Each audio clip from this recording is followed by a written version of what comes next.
Friends, welcome to my hospital at Ranaghat, India. In this video, I want to show phaco emulsification of a cataract with small people. All kinds of mydriatic drops have been applied in this case, but the pupil has not dilated well.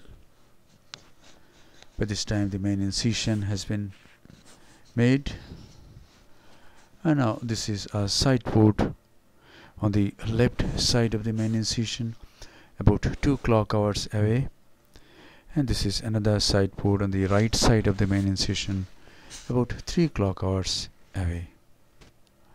And now this is a big air bubble. Beneath this air bubble, trypan blue dye is injected, and then a bit of adrenaline is also injected to see if the pupil dilates well. But the pupil didn't dilate much, so I have decided to use a pupil expansion device in this case. The dye is washed out. Viscoelastic substance being used in this case is 2% hydroxypropyl methyl cellulose. The antechamber is underfilled and some amount of visco is injected under the iris, and here goes the B-HEX pupil expander. And now the flange, which is at around 1 o'clock, is held with B-HEX 23 gauge forceps, and it is tucked underneath the iris. Now the flange, which is at 10 o'clock, is to be tucked. It is held at the middle and it is tucked like this, and thus the pupil has taken a beautiful hexagonal shape. And now capsulorhexis is to be done. Little bit of visco is injected. A 26 gauge bent needle cystitome is introduced through the right side port. The capsule is incised and the tag is raised. A Utata forceps is used to hold this tag and guide this tag all around to convert it into a nice rhexis. Size of this rhexis will be around 5.5 millimeter. And now hydrodissection. Hydrodissection is done at multiple points. We must be very careful when we do hydro in small people. The nucleus is tapped. If there is any fluid trapped between the posterior capsule and the nucleus, it must come forward. Some more visco, and now is the time to introduce the tip of the phaco handpiece. Here it goes. Some superficial cortical matter is removed in bevel down posture. Then the tip is turned, and now the plan is to do direct chop. The tip is buried into the substance of the nucleus. The nucleus is held very firmly and it is chopped. The nucleus appears brittle and it is getting chopped very nicely. This is another chop. The fragments are being emulsified and removed.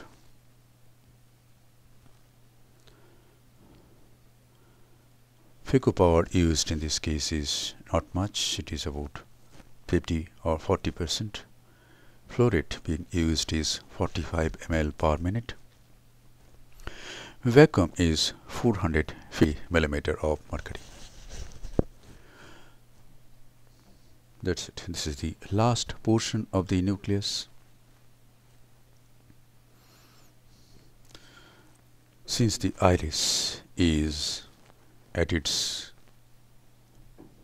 usual position, since the iris is not elevated, and since the pupil expansion device is very thin, it is not causing any problem in nucleus management.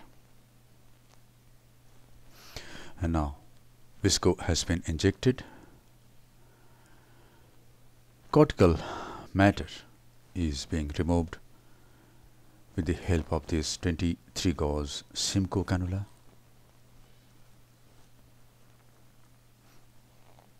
We must go underneath the rhexis margin, hold some cortex,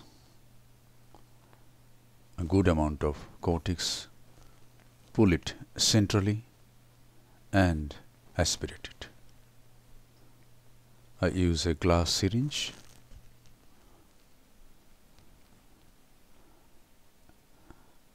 The cortex from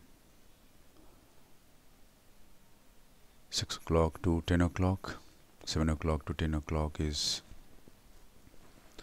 removed, going through the left side port.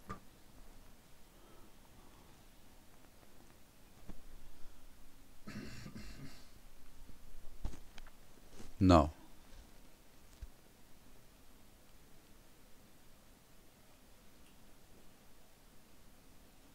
a little bit of polishing of the posterior capsule is done. This is the irrigating probe of bimanual IA being used to polish the posterior capsule. Now viscoelastic substance is injected into the anterior chamber, and in this case a single piece hydrophobic acrylic intraocular lens has been selected.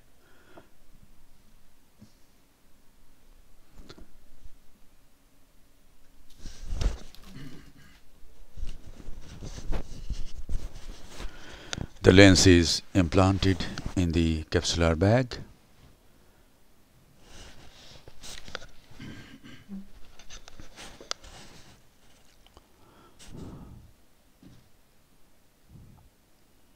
At this time, we must be careful that the pupil expansion device should not be pushed along with the lens. The lens has gone in the capsular bag, and now the device is to be removed. The 23 gauge B-HEX forceps is used again. The device is brought in the anterior chamber. All the flanges are untucked and it is pulled out very simply. And now you can see the pupil has taken a round shape. There is no sphincter tear.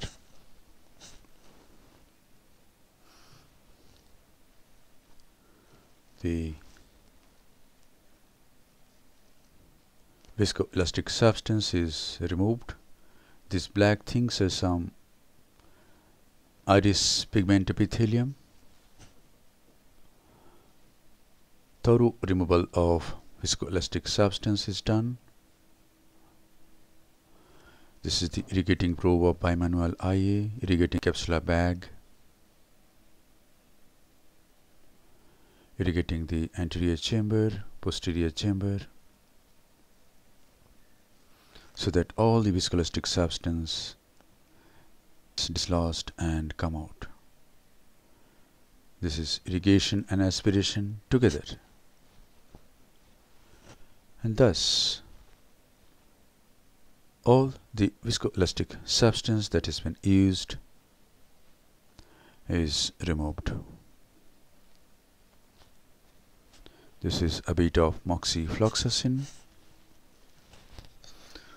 Now the side ports are hydrated. The stroma on either side of these stab wounds hydrated so that these stab wounds close. We must be careful during this step because there can be Descemet's membrane detachment at this step. We must be on the scleral side.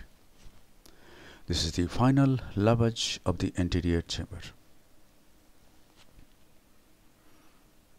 At this time, it is BSS is irrigated for few seconds and then irrigation and aspiration are carried out. The antechamber is nicely formed like this, and the case is concluded. All the wounds are checked whether they are leaking or not. Thank you very much for watching. Hope this video will help you in developing your surgical skills. Hope it will inspire you to use B-HEX Pupil Expander.